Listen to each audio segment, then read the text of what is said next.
고린도서 5장 8절로 15절 은혜로운 목소리와 함께 같이 읽겠고, 읽고 난 다음에 지난주 설교 요약된 영상 함께 은혜 나누겠습니다. 같이 읽겠습니다. 시작.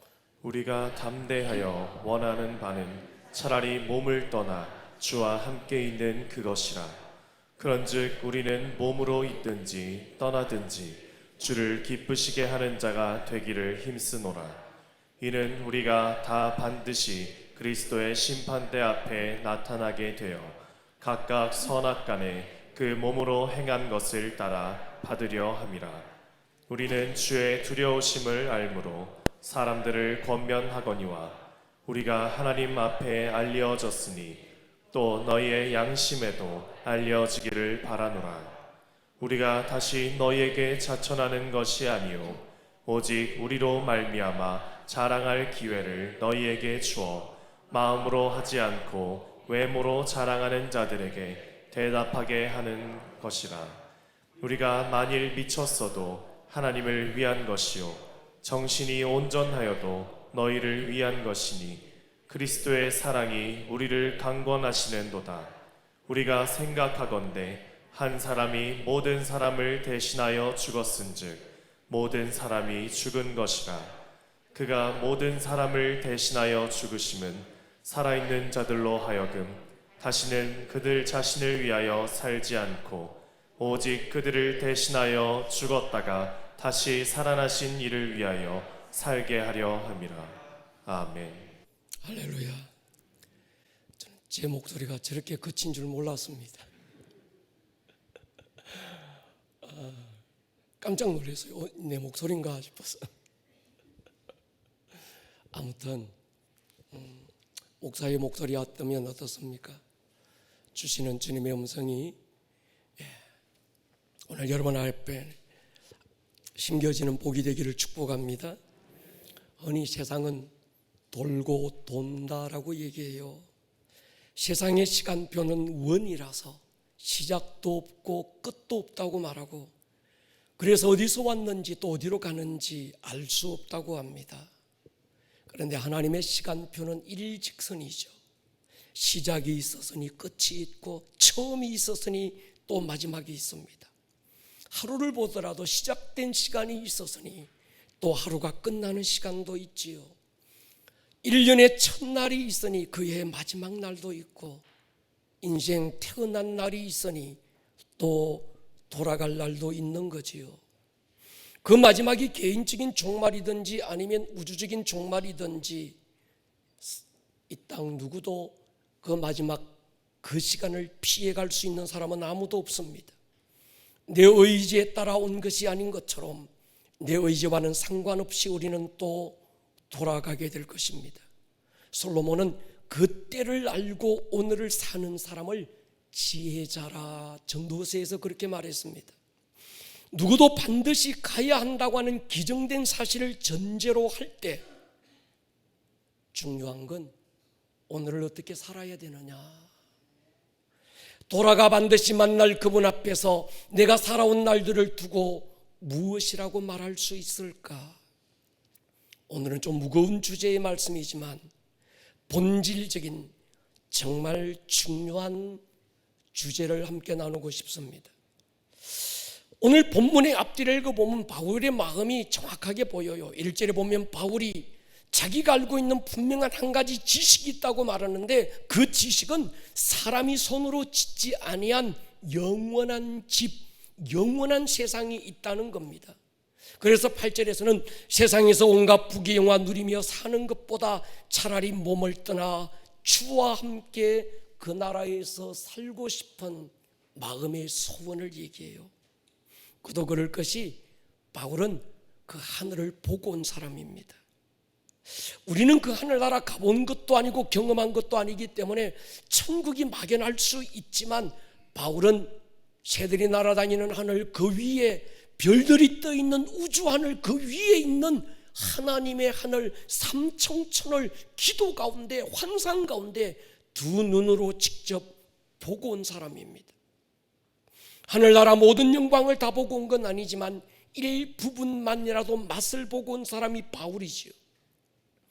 그 나라의 영광이 얼마나 화려한지, 얼마나 아름다운지 잠시나마 경험했기 때문에 바울 안에는 그 나라에 가서 살고 싶은 마음의 간절한 소원도 있지만 그 소원을 가진 자가 또 가지게 되는 하나의 간절함이 있다고 말합니다. 그날 내 주님 앞에 서게 될 그때 그분으로부터 받게 될 살아온 날들에 대한 평가지요. 제가 어렸을 때 군사님들이 눈물을 흘리며 자주 부르시던 은혜 찬송이 있었습니다.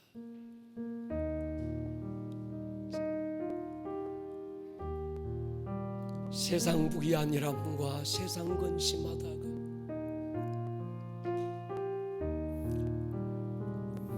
세상 불이람과 세상 근심하다가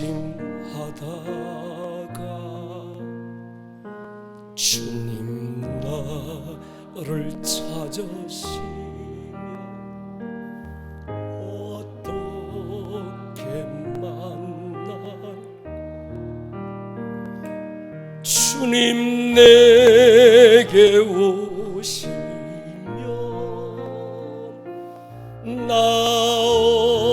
어찌 대할까 멀리 방황하도나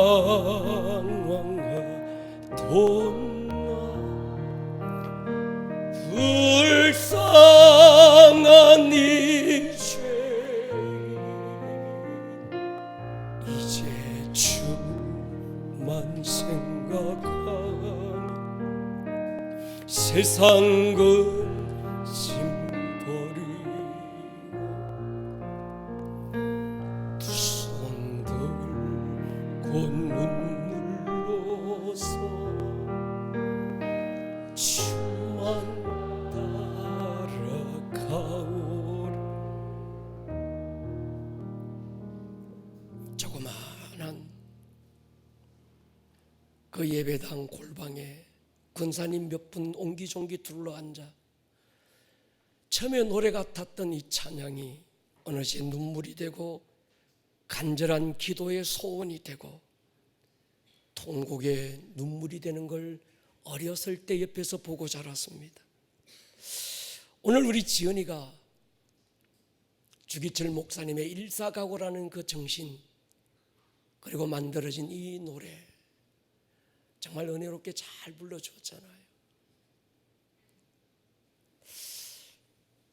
서쪽 하늘 붉은 노을 영문 밖에 비치누나 연약하온 두 어깨의 십자가를 생각하니 아픈 다리 싸매주고 저는 다리 고쳐주사 보지 못한 눈을 열어 영생길을 보여주니 7.8기 할지라도 제 십자가 바로 지고 골고다의 높은 곡에 나도 가게 하옵소서. 십자가의 고개턱이 제 아무리 어려워도 주님 가신 길이오니 내 어찌 못 가오리. 주님 제자 베드로는 거꾸로도 갔사오니 고생이라 못 가오며 죽음이라 못 가오리. 그 군사님들은 천국에 대한 분명한 소망과 확신을 가지고 계셨지만 오늘이라고 하는 이 날을 어떻게 살아들여야 될지를 더 많이 고민하고 더 많이 기도하고 그랬던 것 같아요. 바울이 오늘 이렇게 말합니다. 10절에 보면요, 우리 한번 읽겠습니다. 세 번역으로 읽어볼게요. 시작. 우리는 모두 그리스도의 심판대 앞에 나타나야 합니다. 그리하여 각 사람은 선한 일이든지 악한 일이든지 몸으로 행한 모든 일에 따라 마땅한 보응을 받아야 합니다. 바울은 자신이 직접 가서 보고 경험한 자로서 천국에 대한 확신도 있었고, 그래서 하루빨리 그 나라에 가서 그분과 함께 살고 싶은 마음의 소원이 간절했는데, 또 하나 그날의 그분의 심판대 앞에 우리 모두 서게 될 것이라고 말하고 있습니다. 그래서 바울은 결심을 하지요. 두 번 고쳐 다시 살 수 없는 오늘이라는 이 시간, 그저 먹고 마시고 입고 이것으로 세월 다 소진하고 낭비하고 말 것이 아니라 하나님이 기뻐하시는 그 일, 그날을 위한 기회로 오늘을 살고 싶은 마음의 소원을 얘기하고 있습니다. 9절 보십시오. 우리가 이건 외웠으면 좋겠어요. 같이 한번 읽겠습니다. 시작. 그러므로 우리가 몸 안에 머물러 있든지 몸을 떠나서 있든지 우리가 바라는 것은 주님을 기쁘게 해드리는 사람이 되는 것입니다. 아멘. 내가 몸 안에서 오늘을 살고 있든지 아니면 이 육체의 장막 다 벗어던지고 내 주님 앞에 서게 되든지 간에 오늘 주 기쁘시게 하고 싶은 자, 할렐루야. 그렇습니다. 살든지 죽든지 주를 기쁘게 드리는 것, 이건 바울만의 삶의 목표가 아니잖아요. 지난주에 나누었던 어려운 말씀이었지만 그리스도 예수 안에서 믿고 구원받는 것도 특권이지만 예수 안에서 고난도 특권이 되는 이유가 여기 있는 거지요. 만약에 천국이 없다면, 만약에 영원의 때가 없다면, 살아가는 오늘 이 세월이 전부라면 고난은 틀림없는 저주입니다. 그러나 여러분, 이 세상이 전부가 아니라면, 또 우리에게 주어진 영원의 때가 있다면, 천국이 있다면, 그 나라에서 영원히 사는 것이 실제라면 고난도 특권이 되는 거지요. 하나님을 기쁘시게 하는 것도 아무에게나 주어지는 은혜가 아니라 그리스도 예수 안에 있는 오늘 저와 여러분들의 특권이 되지 않을까요? 바울의 이야기 보십시오. 빌립보서는 이렇게 말합니다. 나의 간절한 기대와 희망은 내가 아무 일에도 부끄러움을 당하지 않고 온전히 담대해져서 살든지 죽든지 전과 같이 지금도 내 몸에서 그리스도께서 존귀함을 받으시리라는 것입니다. 나에게는 사는 것이 그리스도이시니 죽는 것도 유익합니다. 별로 아멘들을 안 하고 싶으시나 본데, 사는 것만 유익이고 죽는 건 실패 같습니까? 내 안에 그분 예수가 산다면 사는 것도 유익이지만 죽음도 유익인 줄 믿습니다. 그렇죠. 살든지 아니면 죽든지 내 몸에서 예수님만 존귀하게 되는 소원, 내게 사는 것이 그리스도라 차라리 죽는 것까지도 유익이 되는 소원, 얼마나 오래 살고 얼마나 많은 걸 누리며 살았느냐 하는 것보다 내게서 예수 그리스도가 얼마나 존귀함을 입었는가, 얼마나 내가 사는 동안 하나님을 기쁘시게 하는 삶을 살았는가, 이것이 우리의 삶의 목표가 되는 삶. 여러분 안에 이 소원이 있기를 축복합니다. 이 땅에서 더 넓은 아파트에 살고 더 좋은 차 타고 더 화려한 인생을 살고 싶은 마음의 소원도 중요할 수 있지만 한 세상 눈 깜짝할 사이에 다 살고 내 주님 피 묻은 두 손 턱석 잡는 그날에 주님 내게 무엇라 말씀하실까 싶어서 어떻게 하든지 오늘이라는 이날 그분을 기쁘시게 하고 싶은 삶을 살고 싶은 마음의 소원이 우리에게 있어야 되지 않을까요? 이 땅에서 잘 먹고 잘 사는 것 중요할 수 있습니다. 은혜 받고 천국 가는 것 중요할 수 있습니다. 더 중요한 게 있습니다. 그날에 그분 앞에서 고생했대, 힘들었지, 잘했다, 착하고 충성된 종아, 이 칭찬받아야 되지 않겠냐는 거예요. 할렐루야. 지금은 우리 모두 신앙의 거품을 빼야 될 때가 됐습니다. 그동안 나도 모르게 우리의 신앙에, 우리 교회 안에 이 본질이 아닌 비본질들로 가득 차서 기름이 고여서 본질을 잃어버리고 감각조차 느껴지지 않는 그 모든 지방들을 걷어내야 될 때가 됐습니다. 코로나 위기는 우리에게 들려오는 주님의 확성기죠. 평소에 들려오지 않던 주님의 음성이 위기의 때는 확성기처럼 들려와야 합니다. 위기의 순간에도 주님의 음성을 듣지 못하고 우리의 마음이 싸늘하게 굳어 있다면 이것보다 더 큰 안타까움이 없는 거지요. 여러분, 이 세상에서 영원한 건 아무것도 없습니다. 당신이 가진 젊음 금시에 지나갈 겁니다. 당신이 가진 부귀영화 금시에 지나가고 아무 의미가 없는 때가 금시에 온다는 걸 잊지 마십시오. 이 세상에 지나가지 않는 게 어디 있습니까? 꽃잎처럼 시들어 떨어졌고 떨어지고 있고 또 떨어져 갈 것입니다. 제가 아는 어떤 분이 계세요. 이분이 젊었을 때 미국으로 건너갔습니다. 그래서 미국 가서 보니까 할 일이 별로 없더래요. 말도 안 통하지. 그래서 이분이 하신 일이 뭔가 하면 고물을 주워다가 파는 일을 했대요. 하루는 어떤 유명인의 집에서 고물을 가지고 가라고 연락이 와서 가보니까 그 집 대문 앞에 산더미처럼 쌓여있는 고물들이 있더래요. 그 안에 뒤적거려 보니까 대통령으로부터 받은 상패, 화려한 크리스탈 트로피들, 온갖 것들이 얼마나 많은지. 이 귀한 것들 버리냐고 물으니까 버린대요. 얼마 주면 되냐고 물으니까 필요 없으니 그냥 가지고 가라고.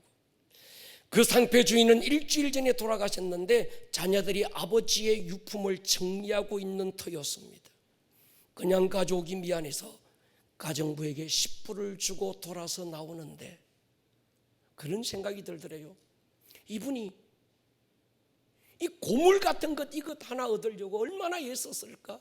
안 먹고 안 입고 더 소중한 무엇들 철저하게 버려가면서 요것 하나 아무것도 아닌 10불짜리밖에 안 되는 것 이것 하나 모으려고 얼마나 애썼을까?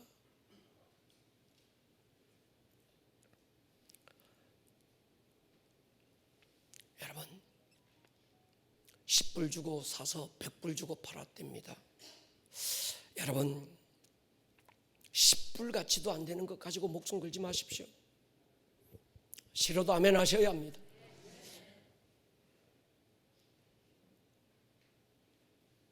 더 소중한 게 있어야 합니다. 또 있습니다. 장담컨대 주를 위해 살아드린 흔적만 영원합니다. 주를 기쁘시게 했던 그 흔적만 당신의 영혼의 때를 책임질 것입니다.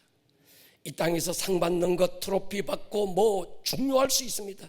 사람들에게 칭찬받고 인정받는 것보다 그런데 더 중요한 게 있어야 합니다. 돈보다 더 중요한 게 없다면 얼마를 가졌든 여러분 잘못 산 겁니다. 누구도 피할 수 없는 하나님의 심판대 앞에 벌거벗은 모습으로 서야 될 때가 있습니다. 바울은 그 심판대를 직접 보고 왔기 때문에 그 마음의 절박한 소원을 가질 수 있었고 이 사실을 모르는 채 이 땅에서 영원히 살 것처럼 살고 있는 우리들에게 그렇게 권면하고 있는 거예요. 어떤 분이 그러더라고요. 목사님, 내가 괜히 예수 일찍 만나서 하고 싶은 것도 못하고 가고 싶은 데도 못 가고 더군다나 아름다운 꿈의 교회 같은 영적인 교회 만나고 이 목사 같은 사자 목사 만나서 영적인 리더 만나서 이런 생고생 다 한다고. 이 세상에서 멋지게 마음대로 즐기며 살다가 죽기 전에 할렐루야 이러고 천국 가면 좋았을 텐데 어떤 분에게 금요 철야 나오고 10days 리바이벌 같은 집회도 나오시라고 군면을 하니까 그러시더라고요. 목사님, 겁이 나서 못 가겠대. 뭐가 그렇게 겁납니까? 코로나가 나는 겁난다고 하는 줄 알았어요. 이분이 그 얘기 하시더라고요. 목사님, 은혜 받고 나면 지금까지 즐기던 것 다 버려야 되지 않냐는 거예요. 그게 겁이 나서 은혜 받는 자리에 못 오겠다는 거예요.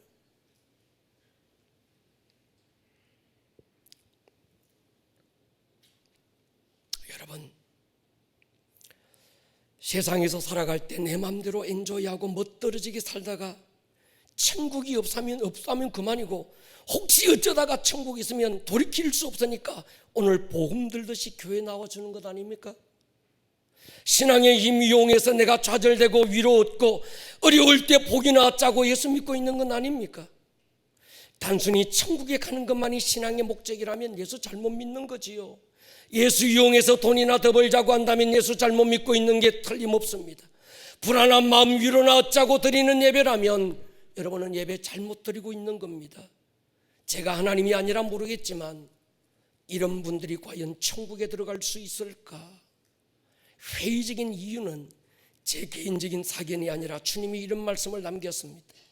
한 번은 제자들이 주님께 와서 물었습니다. 주님, 구원받는 사람이 적을까요? 많을까요? 물어야 되는데 얼마나 많을까요? 물어야 되는데 구원받는 사람이 적을까요? 물었던 이유가 지가 보기에도 구원받는 사람이 별로 없을 것 같은 생각이 드는 거예요. 그때 주님이 이렇게 대답합니다. 한번 읽겠습니다. 누가복음 13장 시작. 너희는 좁은 문으로 들어가기를 힘써라. 내가 너희에게 말한다. 들어가려고 해도 들어가지 못하는 사람이 많을 것이다. 여러분, 예수 믿습니다. 할렐루야. 죽기 전에 이 한마디 하고 죽어서 천국에 들어갈 수 있다면 좁은 문이라고 하실 이유가 무엇이며 또 천국에 들어가기를 힘쓰라고 하실 이유가 무엇일까요? 천국이 문이 작고 좁은 문이라는 말씀은 아닐 수도 있을 것입니다. 천국 가는 길 예수밖에 없기 때문에 좁은 길이지만 하나님의 심판대 앞에서 잘했다 상 받을 사람이 적기 때문에 좁은 길일 수 있지 않을까요? 은혜 받는 것 어렵지 않지요. 예수가 그리스도요 살아계신 하나님의 아들이라 고백하는 것 어렵지 않을 수 있습니다. 그러나 은혜 받은 자로 사는 건 쉽지 않지요. 은혜 받은 자의 본성은 받은 은혜에 감사하며 사는 것보다 한 줌 티끌 같은 인생 위에 하나님의 독생자가 십자가 위에서 처절하게 죽으셨다는 사실 앞에서 나도 내 몫의 대인 십자가 지고 주님 가신 길 따라가겠다는 결단이 있어야 되지 않겠냐는 거예요. 누구에게 짜장면 한 그릇 대접받고 나면 꼭 짬뽕 한 그릇 대접받고 싶은 것이 인지상정 아닙니까? 그런데 하늘을 두루마리 삼고 바다를 먹물로 삼아도 다 기록할 수 없는 주의 은혜 입고도 그 은혜에 보답하는 인생 살아들어야지 그런 마음이 없다면 짜장면을 안 얻어먹었거나 아니면 그 양심이 화인 맞아 감각 없는 자의 모습은 또 아니겠습니까? 그래서 좁은 문 길이라고 하신 겁니다. 주님 구원 얻은 사람들이 적을까요? 주님의 대답은 적다 많다 확정하지는 않으셨지만 좁은 길이라는 걸 말하시는 걸로 봐서는 그렇게 많지 않을 것만 같은 불안함이 제 속에 있는 거예요. 코로나 팬데믹이 한국과 전 세계를 덮치면서 퍼펙트 스톰을 만들었습니다.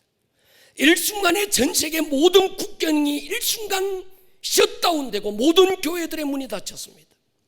모든 매스컴과 정치적인 분위기는 더 이상 복음이 전해질 수 없는 상황으로 몰려가고 이젠 더 이상 선교도 더 이상 전도도 할 수 없는 반기독교적 정서로 몰아가고 말았습니다.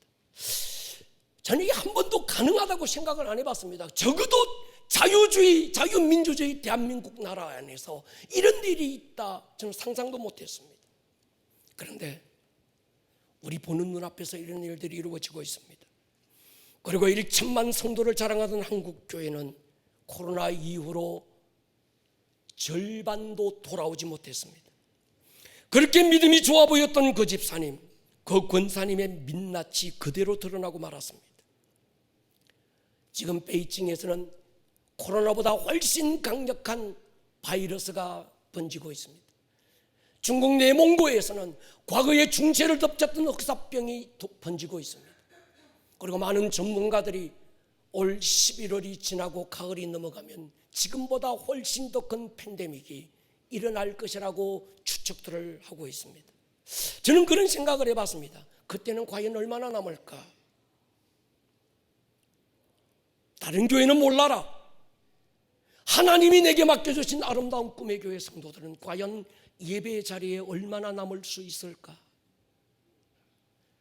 알곡과 쭉정이를 나누기 위해서 타작마당을 펼쳐놓고 키질하고 계시는 주님의 손이 느껴지는 것은 저만의 착각이라고 말할 수 있을까요? 제가 생각해 봤습니다. 이름만 교인이라고 말하고 예수 믿는 사람이라고 하는 사람들이 들어가는 천국이라면 그 천국이 과연 천국일까? 여러분, 예수 믿는다는 말은 그렇게 싸구려가 아닙니다. 삼중복음 말하면서 잘되고 잘된다 소리치는 삼류가 아닙니다. 예수님 때문에 고난도 당해보고 예수님 때문에 손해보고 예수님 때문에 울어도 보고 그러면서 감사하며 가는 길이 십자가의 길이고 그러면서 찬송하며 가는 길이 순교자의 삶인 줄로 믿습니다. 그래서 예수님이 좁은 문 좁은 길이라고 말하지 않았겠습니까? 그냥 천국이나 가자고 예수 믿는 사람들과 부르심을 따라 십자가 지고 주 따르는 사람들이 같은 대우를 받고 같은 곳에 가는 천국이라면 그것을 누가 천국이라고 말할 수 있겠습니까? 열심히 일한 사람과 빈둥거리며 놀기만 한 사람들이 다 같이 잘 사는 나라는 공산주의밖에 없습니다. 제가 공산주의도 들어가 보니까 1%의 백두혈통을 위해서 10%, 20%의 공산당원들이 존재하고 그들을 위해서 80%가 희생당하고 있는 게 공산주의더만요. 열심히 일한 공부한 학생과 놀고 먹은 학생이 다 같이 1등하는 나라가 없습니다. 목회자로 살면서 가장 두려운 게 있다면 이런 거지요. 내 인생 달려갈 길 다 마친 후에 내 주 예수 그리스도 심판대 앞에 내가 섰을 때 내가 살아온 한평생이 내 개인적인 성공과 야망으로 끝날까 두렵습니다. 목회의 성공이 교회 사이즈는 아니지 않을까요? 목회의 성공이 얼마나 많은 업적을 남겼느냐 그런 것도 아니지 않을까요? 얼마나 주를 기쁘시게 하며 살았느냐 이것이 목회 성공의 기준이라면 적어도 지금은 그렇지 않다고 하더라도 어느 순간에 변질되어서 주를 위해 살았던 내 한 생애가 개인적인 야망으로 끝날까 두려운 때가 굉장히 많습니다. 그런 선배 목회자들을 너무나도 많이 보았기 때문입니다. 그래서 매 순간마다 옥기철 여밀고 하나님 앞에 내 자신을 돌아보게 됩니다.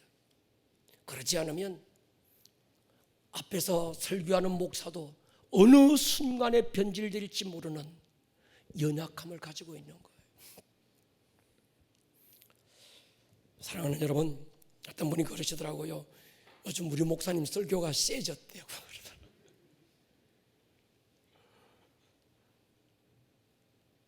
여러분, 목사의 설교가 세진 게 아닙니다. 맡겨주신 성도들의 입에 젖병이나 물려놓고 옹알이만 시키다가 주님 만날 수는 없지 않겠습니까? 주님은 내게 당신의 교회 맡기셨을 때 음부의 권세를 이길 수 없는 하나님의 군대를 만들라고 맡기셨다는 사실을 저는 너무나 잘 알고 있습니다.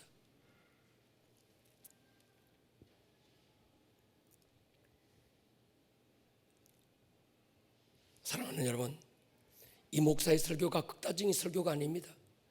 극단적인 설교가 아니라 본질을 말하는 거예요. 그러니까 이 목사의 설교가 세졌다, 극단적이다 이 말은 뭔가 하면 그동안 비본질적인 것들이 복음 아닌 것이 복음의 이름으로 껍데기들이 마치 복음의 알곡인 것처럼 우리 신앙에 너무 덧칠되어 있었던 거예요.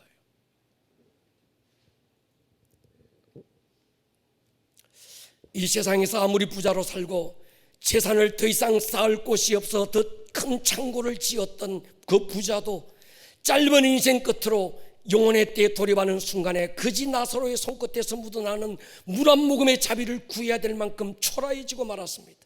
그 많던 재물 아무 소용없었습니다. 여러분, 부자와 나사로의 이야기가 비유입니까? 아니면 실제입니까? 여러분, 그건 비유가 아니라 실제입니다. 과거에도 실제였고 오늘도 실제고 내일도 실제입니다. 그 부자에게도 실제였지만 오늘을 살고 있는 저와 여러분들의 실제라는 사실을 기억하셔야 합니다.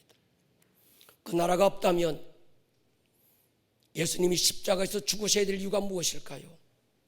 예수님의 십자가를 우리는 무엇으로 설명하고 그분의 부활을 어떻게 설명할 것입니까? 그분의 심판대 앞에 서는 그 순간이 없다면 예수님께서 자기 십자가를 지고 너를 부인하고 따르라고 하실 이유가 무엇일까요? 순교자들의 흘리신 피와 희생을 어떻게 설명할 수 있을까요? 여러분이 인정을 하든 인정하지 않든 천국이 있고 지옥이 있습니다. 아멘 하십시다. 여러분, 아멘 하고 싶든 그렇지 않든 어쩌면 철저하게 부인하고 싶어도 내가 부인한다고 있는 천국이 없어지는 게 아닙니다. 천국만 있는 게 아니라 그분 앞에 적나라한 모습으로 서게 될 심판도 분명하게 있습니다. 그래서 바울은 이렇게 고백했습니다. 디모데후서 4장에 보면요, 나는 선한 싸움을 싸우고 나의 달려갈 길을 마치고 믿음을 지켰으니 이제 후로는 나를 위하여 의의 면류관이 예비되었으므로 주 곧 의로우신 재판장이 그날에 내게 주실 것이며 더 중요한 게 있습니다. 내게만 아니라 주의 나타나심을 사모하는 모든 자에게도니라.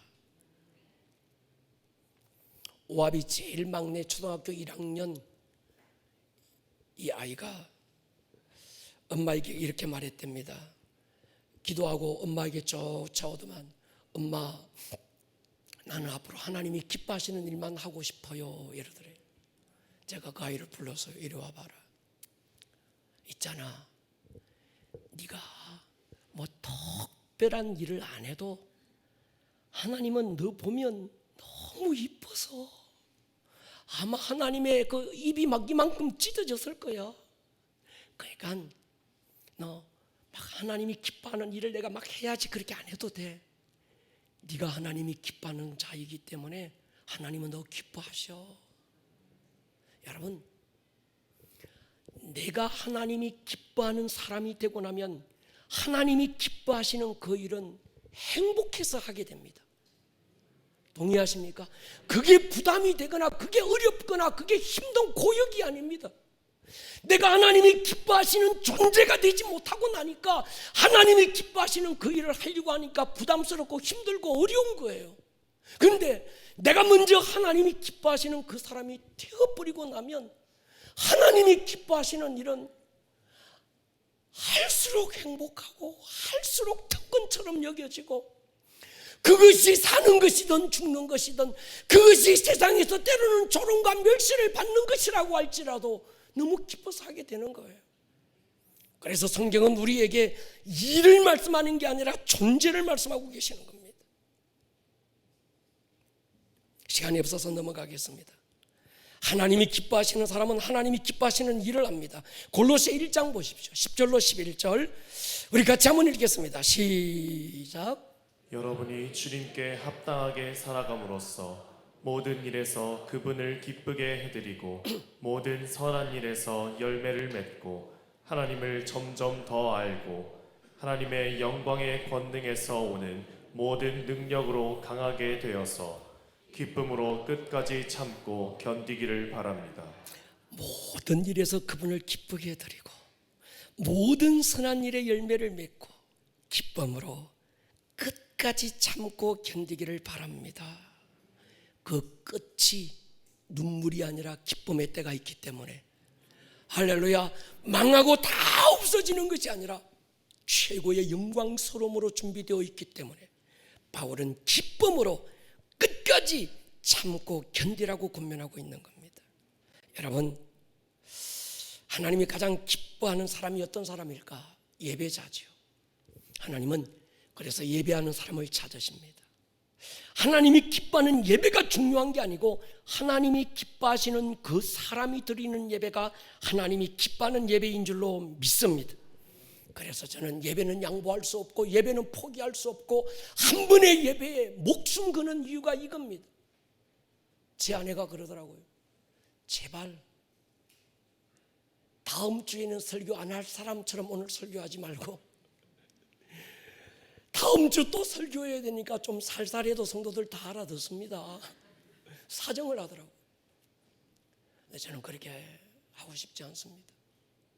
오늘이 마지막으로 드려지는 예배라도 남겨진 1% 남겨두고 주님 앞에 가고 싶지 않고 최선으로 드려 살고 싶습니다. 예배 장소가 중요합니까? 맞습니다.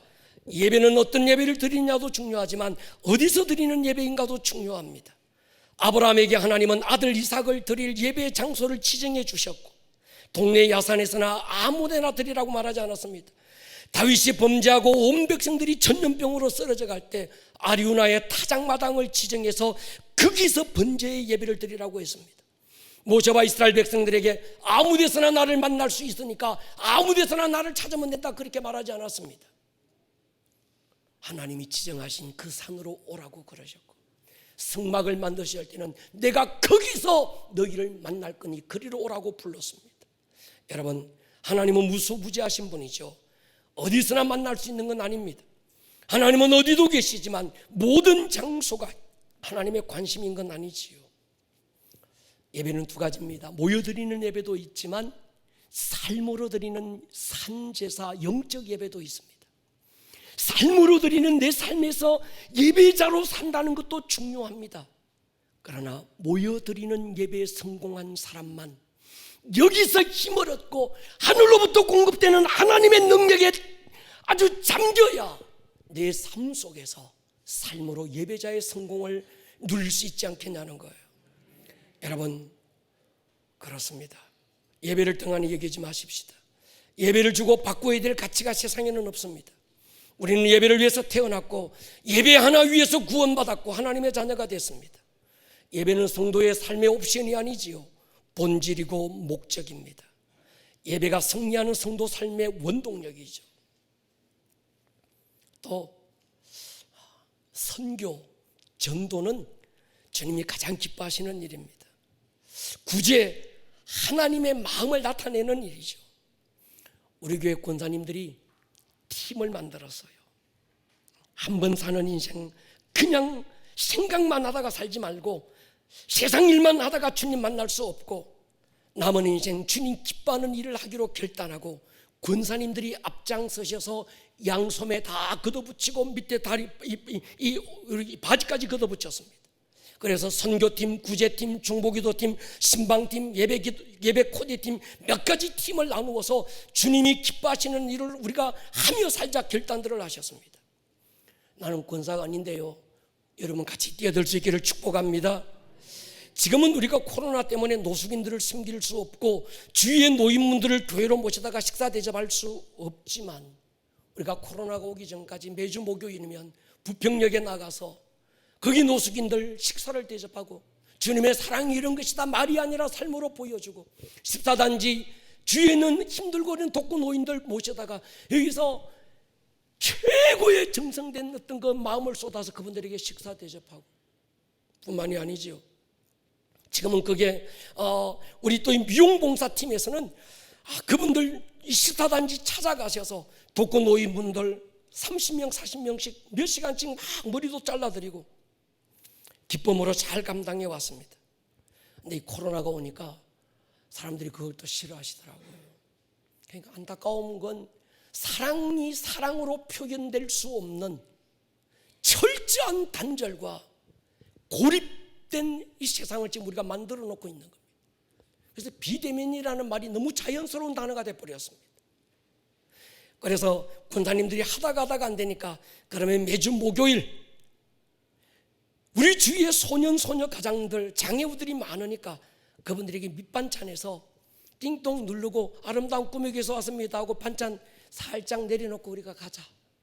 요즘 그 일을 하고 계시는데 띵동하고 안에서 누구냐고 아름다운 꿈의 교회에서 왔습니다 그러면 이분들이 기다리고 있다가 얼른 나오셔서 너무 좋아서 잘 먹겠다고 고맙다고 감사하다고.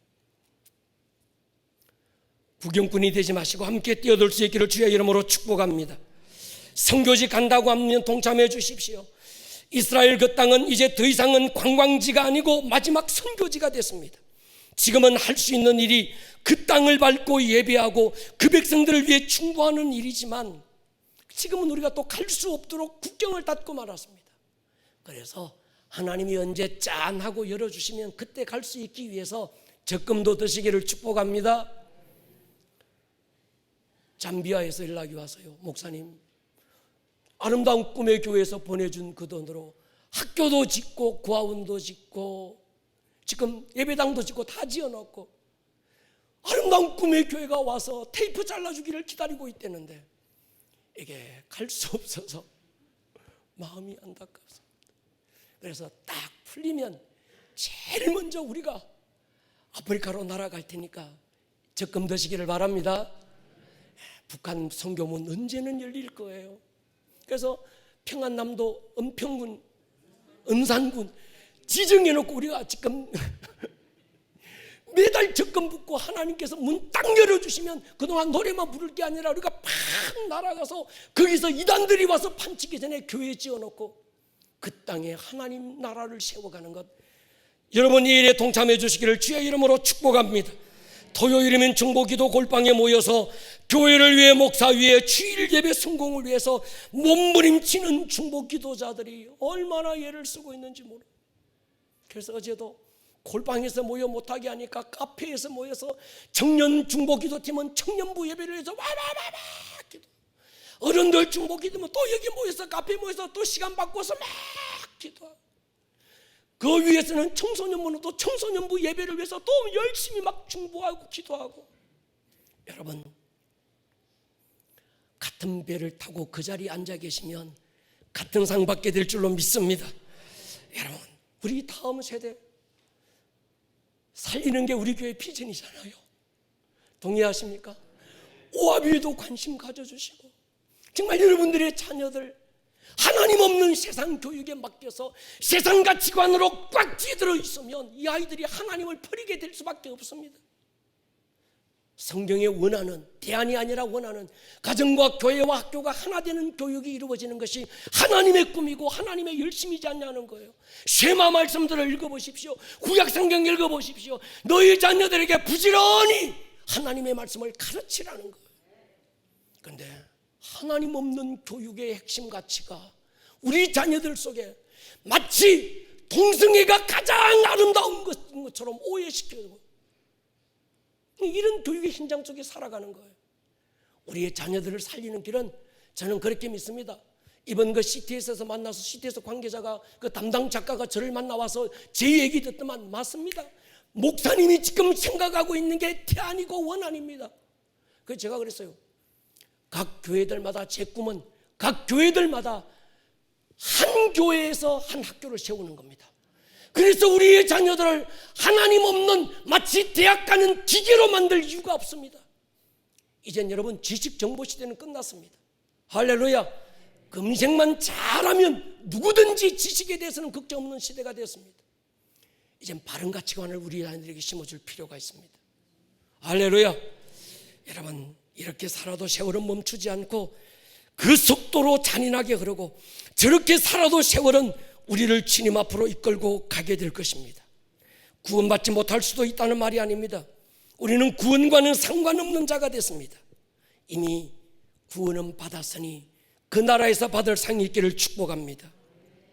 그래서 우리는 주님을 기쁘시게 하기 위해서 부름을 받은 사람들입니다. 제 평생의 한 가지 소원은 주님 기쁘시게 하다가 내 주님 만나고 싶습니다.